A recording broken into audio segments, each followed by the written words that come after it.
Welcome to Hannah's Heart. So Hannah, she's just one of the women who did struggle with infertility in the Bible. No matter who we are, we can be inspired by the fact that Hannah took her pain to God, and God heard her and was with her. So when she was praying at the temple, she had been weeping and not eating, and her lips were moving, but her eyes were closed, and the priest was like, "Hey, why are you drunk at the temple?" Because it can become an obsession when you want wanting a child so deeply. and desiring that baby and to be a mama. Every holiday, every Mother's Day. This is not a show that's going to promise you a certain outcome, but this is a show that says, however God answers your cry, we know that He's enough.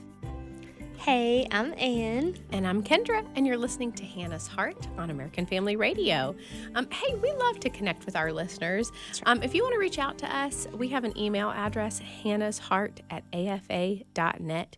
We love your show ideas. We'll take your prayer requests. We love your praise reports. That's right. And we just like to connect with you. And, this is a show for couples who are struggling with infertility or miscarriage, or maybe God's leading you to foster or adopt. We want to encourage you along that journey and know that you are not alone and God is enough, and you can cling to Christ through any stage of the journey that you're in. That's right. So today we're doing like a part 2 episode from last week's episode. I still encourage you to listen today if you haven't listened to last week's, but definitely go back to last week to listen to the first part of this sweet lady's story. We have Miss Sharon on, and she dove into talking about her infertility story and just all of that involved, and we got to the tip end. Teary-eyed like 4 times. Oh, yeah. I got chills like 3 times. I was like, oh, my goodness. Hearing the way that she just laid down and surrendered that dream and then allowed God to replace it with a different dream. That's right. And we didn't get to really talk about what that different dream looked like. So that's but that this sounds today. so scary. You know, when people would tell me that before I don't know if you say the end of infertility, but before having our adopted and now biological children, that scared me, talking about how letting the Lord change my dreams or, desires. Because you're like, but I want a baby. So there's not much changing that. But the way she talked about it and the way that she let the Holy Spirit lead her heart is just beautiful. And so, Miss Sharon, we're glad to have you back on. I'm so happy to be here. Well, you painted this beautiful picture of this moment where you had this very real conversation with God, where you said, God, I'm going to let go of this promise, of this dream that I have, and I will mother anyone that you bring to me. That's right. And then, holy moly, did he start bringing some people? You referenced in the last show that you have adopted 9 children. You've fostered a total of 19 so far. Is that right? Yes. My head is spinning. My head is spinning at all of the life stories that you have to share with us. What a crazy story. We fostered 6, and I felt like that was a lot. But then 19. Yeah. 19 children. Well, for those who missed, let's go back to Noah's story just really, really briefly, and how from Noah the Lord led you into that world of ending up in foster and adopting. Yes, so when Noah was born, that was it.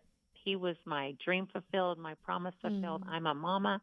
I'm never going to ask the Lord for another child. Thank you, God. And you got to be in the room with him when he was delivered and all of it. Okay. I did. I cut his cord, stimulated lactation, and breastfed him. It was the most amazing of all experiences in my lifetime. But what I realized when Noah was about a year old, I was like, I still have that emptiness inside of me that's longing for a child. And I'm like, what is wrong with me? And I felt guilty. Yeah, I remember feeling that same way. Just, I don't understand this. Lord. No. And I was like, Lord, forgive me. I told you I would never ask for a child again, but that I would mother everyone you put in my life for the rest of my life. Is there more? And I was almost ashamed to take it to God, because I felt like I should be completely fulfilled and not have these feelings. But yet, when I would hear a baby cry, or somebody would show me their ultrasound picture, or everything that happened with the child, I'm like, why am I still feeling that?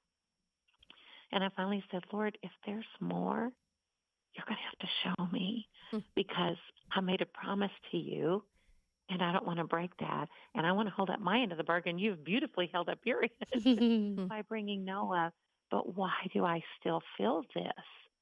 So when Noah was 5 years old, we found out that his biological mother had given birth to 3 other children. Wow. And so we also found out that they were in the foster care system. Mm. And so I reached out to that biological mother. I actually saw her walking down the street and pulled over and started talking to her. Wow. And she started telling me about it all. And I said, how can we help? And she said, will you help me get them back? And I said, well, we'll do everything we can. So we started in a legal battle and trying to be her support system. But what we saw was it was not going to be possible for them to return. So we said we would take the children. And it was a long battle. It didn't come to fruition at that time. But in that process, we became a licensed foster home in preparation for taking those children, should that be the outcome. So when that case was over, we were disappointed. Lord, we thought we were in your will. What did we miss? What just happened here? You know, we're all affected with grief and loss. It felt like we lost children again after losing children through in vitro and all the journey we'd been on. I thought, I just can't take any more grief. But Lord, I know you know, and I know you see what I can't see. So we got a phone call.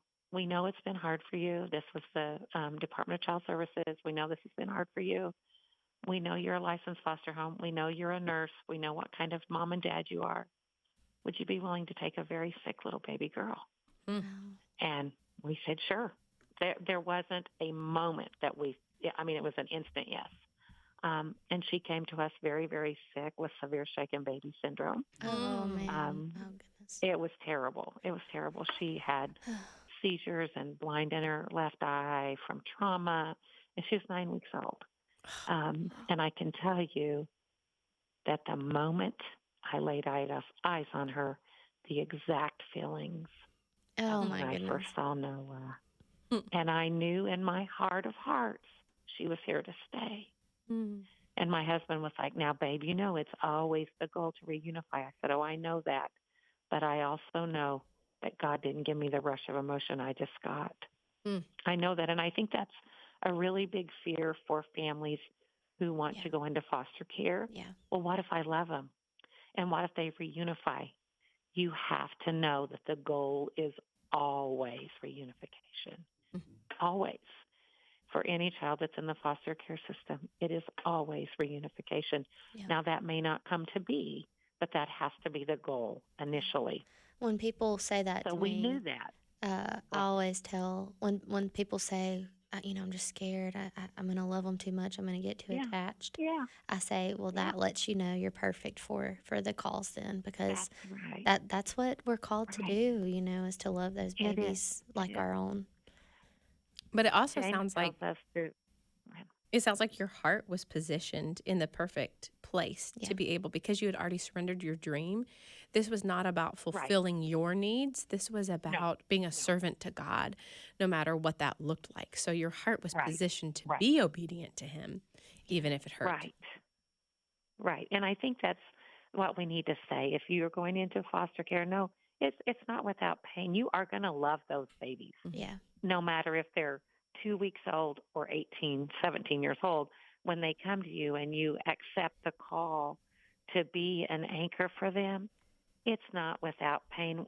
When you love, you have to be willing to love with pain, And the minute they come through your door, it's important to show them the love of Jesus. And whatever that's going to look like, whether they stay a week, a month, a year, 2 years, or forever, show them unconditional love of Jesus. Be the hands and feet of Jesus. That's what I want to say to anyone willing to foster. Well, but what if my heart breaks? It will break.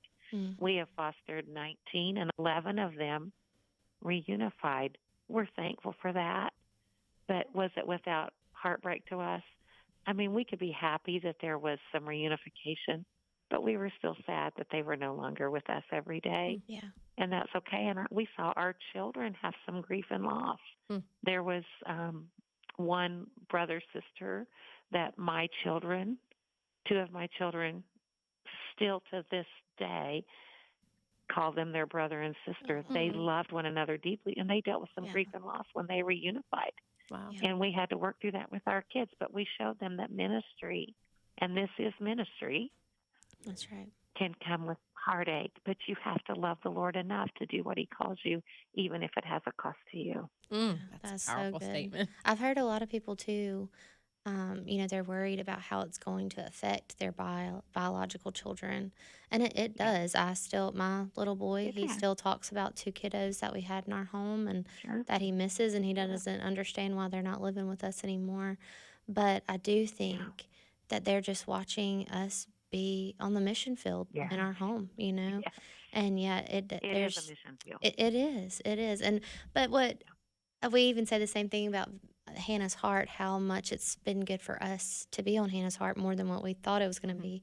But I would say that as a foster parent as well, being a foster parent gave me so much more than what I thought it would ever give me, Oh, sure. Miss Sharon, how did you process some of the anger that naturally would rise in your heart when you see how children have been mistreated? Like for me, just hearing that you had a 9-month-old baby come into your house that had been shaken into illness. There's these natural feelings that rise up, let alone, you're trying to love the biological parents, but you're also seeing the way these children have been treated. I think a lot of Christian couples struggle with anger. Sure. It's hard not to.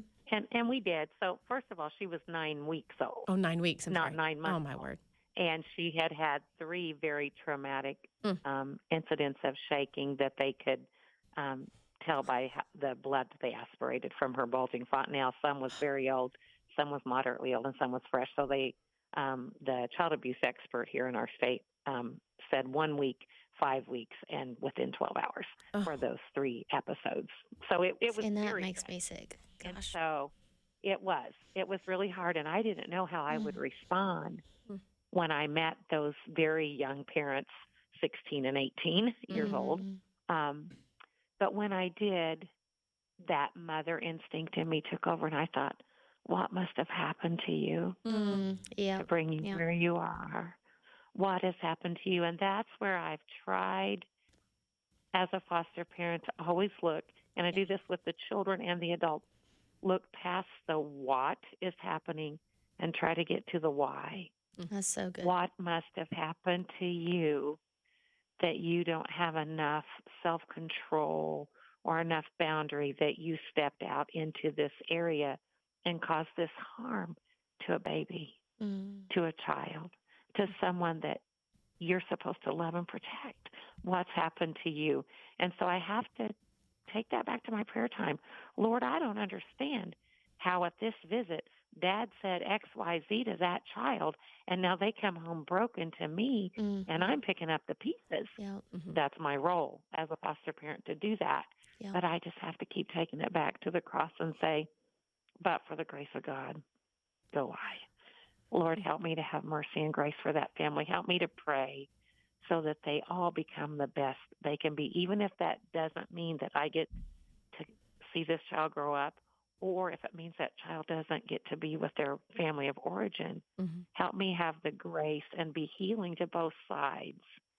And for me, I made it my mission to have some safe contact with the biological parents. Sometimes you can't let them know where the child is, right? I wouldn't want them to know my address.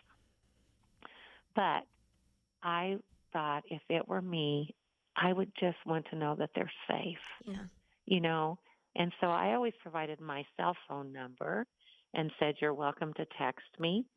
There was one time I had to block a number because she didn't have good boundaries herself, right? And couldn't stay within what we said was okay in the case plan with the case manager, all approved, right? But if you just want to, hey, she wasn't feeling good at our last visit. Is she okay? Yeah, Mama, she's good. She's fine. She went to school today. She's giggling and playing right now. I'll let her know we had some contact and you were thinking about her. Things like that. You will find that as a foster parent, you might be able to get information for your child that they won't give a caseworker, right? So the holidays are coming now, right? We're in that season of the year where we're going to have our big holidays. Did you have a particular tradition you did at Thanksgiving or Christmas? Hmm. Is there something special I could do for little Johnny or little Jill that would make them Wow. not feel so grieved being out of the house? You have to get beyond your own flesh sometimes and look at it in a bigger picture. And I found that I could find out a child's favorite food or a little something they always did, and I could bring comfort to that child and maybe cause mom, because a lot of times you're dealing with just mom. Sometimes dad's not around. Mm. And I could make an inroad with mom to where I could help her a little bit know that the child was safe and I'm not the enemy as a foster parent. Don't look at me as the enemy. I'm someone that's caring for your child, and I want to have a trust with you. That's very, very important. But there were days afterward I'd be like, want to pull my hair out. I can't believe what she said in that case conference. I can't believe what she said about her child. And I had to let myself feel that and express that in a safe place, whether it was to my husband or maybe to the caseworker privately. And then I had to let it go and say, okay, what's best to operate, what's in the best interest of the child, and that's best served by being in the will of God and following his characteristics, feeling that anger and letting it go. Yeah. So did this sweet baby, did she end up getting adopted, or what was her story? Yes, she came to us at 9 weeks old. She is now 15, learning to drive, a sophomore in high Oh my school. Look at her. And she is beautiful and funny. And, you know, we were told, so she had cerebral palsy, seizure disorder, blind in her left eye. She was never going to be able to go to school. She started walking with braces. She would never run or dance. You should see my girl dance. Oh. All the ballet lessons. She's a beautiful singer. She's on our praise team. She goes to a Christian competition every year in May in Gatlinburg and competes in voice. And she's got a bright future ahead of her. We had a long couple of years, but the Lord has completely healed her of all Wow. Praise the of the Lord. medical trauma. Yeah, God is so good. And we have another child who came to us with childhood leukemia, childhood cancer. And we went through that, and she's been in remission now for 3 years. Awesome. So God has brought us our little boy, who will be 12 in January, was 6 months old. He was born to an HIV-positive mother, and we did not know when he came if he would convert to HIV positive. Obviously, he has not. Wow. And we have a house of miracles here. Yeah, sounds like We it. do. We really do. What are some And of the our Oh, you could.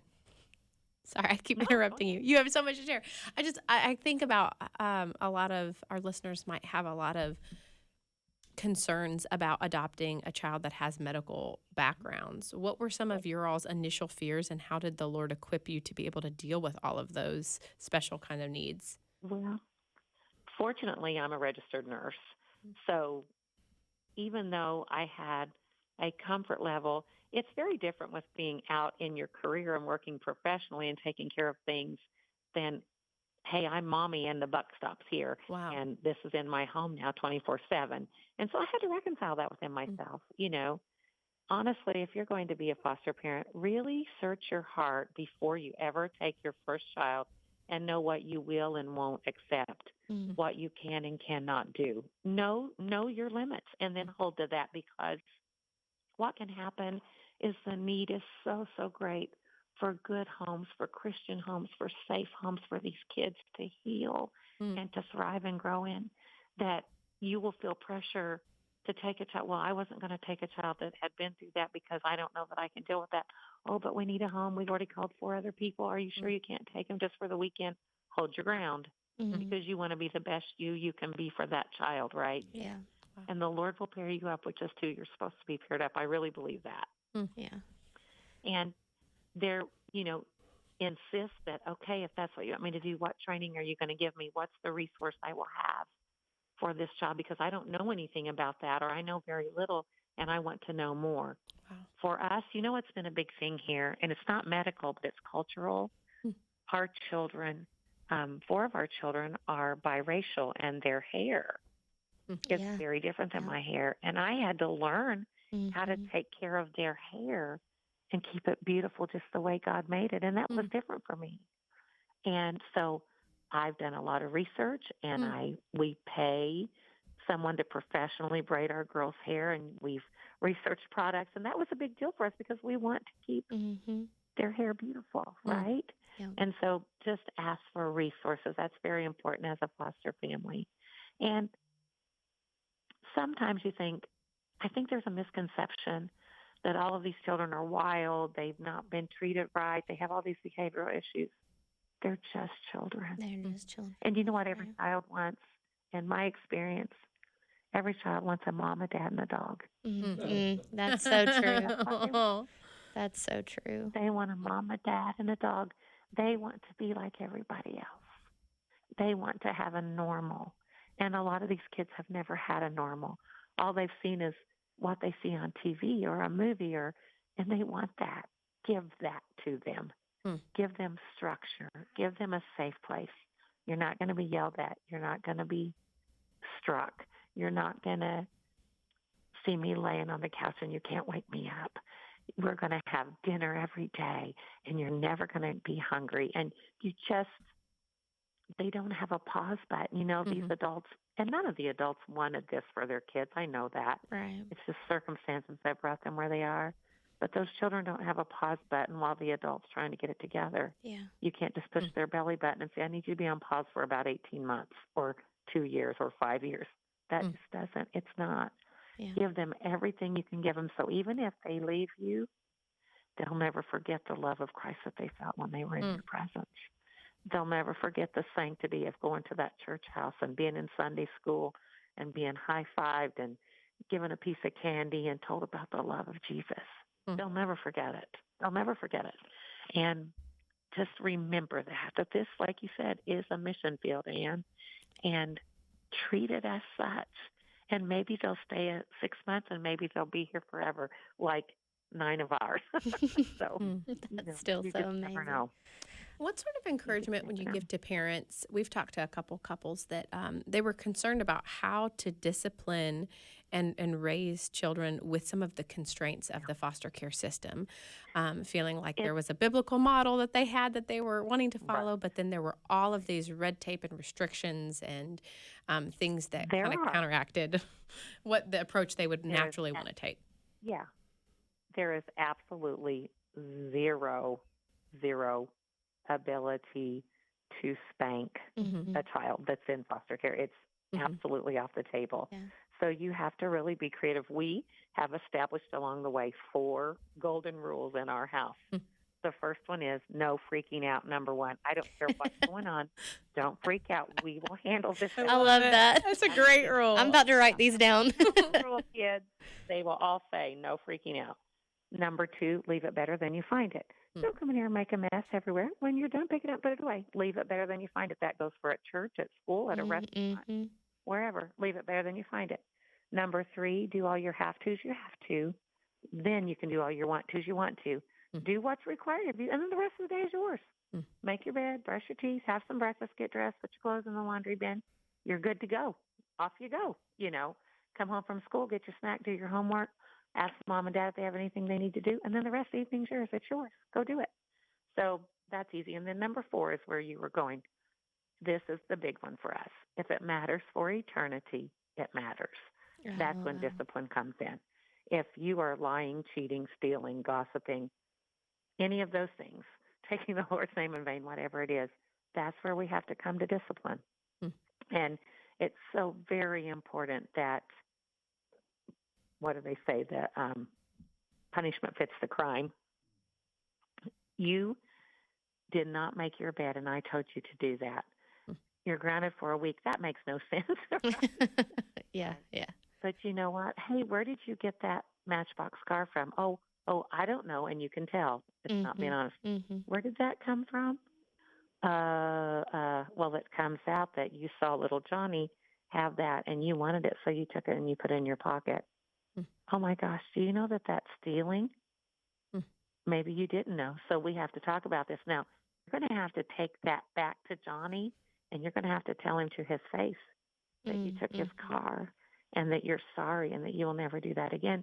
And, you may have to take one of your cars to give him as well. Whatever we think matches it. And you have to be very careful. And children that have suffered trauma, you have to be very careful. Know their trauma. Was their trauma, were they beaten? Right. You know, you could never come at them in a way that they think you're going to hit them. Yeah. If that's been the case, you have to always know their case history to the best of your ability. Well, Miss Sharon Aikman, you are also an author. Will you tell us the name of your book real quick? Childless No More. You can find it on Amazon in paperback, Audible, or Kindle. That's Childless amazing. No More by Sharon Aikman. I love it. And I think we now know where the title came from. Miss Sharon, it has been such a pleasure to talk to you on the phone the last few weeks. And then now to have you on our show today. I can't thank you enough for coming on and telling your sweet story. Yeah, what a gift. What a so gift. Honored to be here. Thank you so much. And thank you guys for listening to Hannah's Heart on American Family Radio.